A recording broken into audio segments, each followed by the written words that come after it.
custody. Idi, dahil yung ilimi nga Badoc kat nakabubuteng. Adu, dagiti may walwala nga matmatay. Madimi matamo, no siya sino iti ang pagpapatay.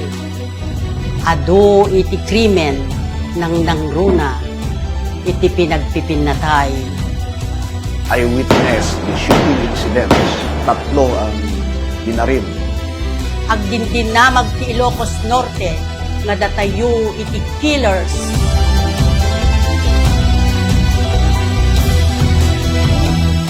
Ada kaminto nga makigtigdot, ada kaminto nga bukbuteng, ada kaminto nga madi makapangan, madi makasurog.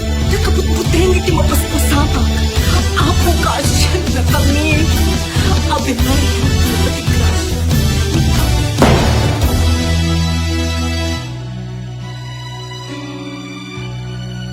Analaunay nagkurangam. Ay ayatek nga ilik nga Badoc. O ina nga nadungo, dinggem tuyarararaw ko, tulungam nga agbalbaliw, silawam tuy puso.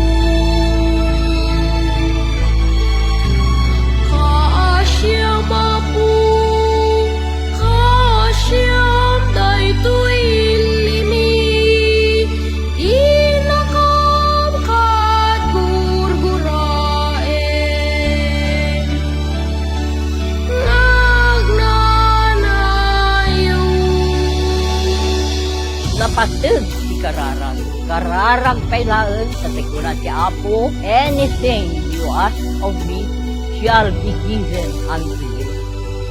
In-identify natin yung mga gun for hire groups and pinasurrender natin sila. Unti-unti nang nagbago ang old image ng Badoc. Daytoy, panangibabaet niya Apo Virgen Milagrosa de Badoc, isu, itilang waknit, itili nga Badoc, nagbalinan nga naranyag, kas labitwen, kas la bulan, kas layinit nga naranyag. Baro ang Badoc, Badoc mapaduan.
In a letter of July 26, 2018, expressing the prayers and desires of the clergy and the faithful, by the Supreme Pontiff Francis, very willingly bestows upon the parish church in the town of Badoc that is dedicated to God in honor of Saint John the Baptist, the title and dignity of a minor basilica.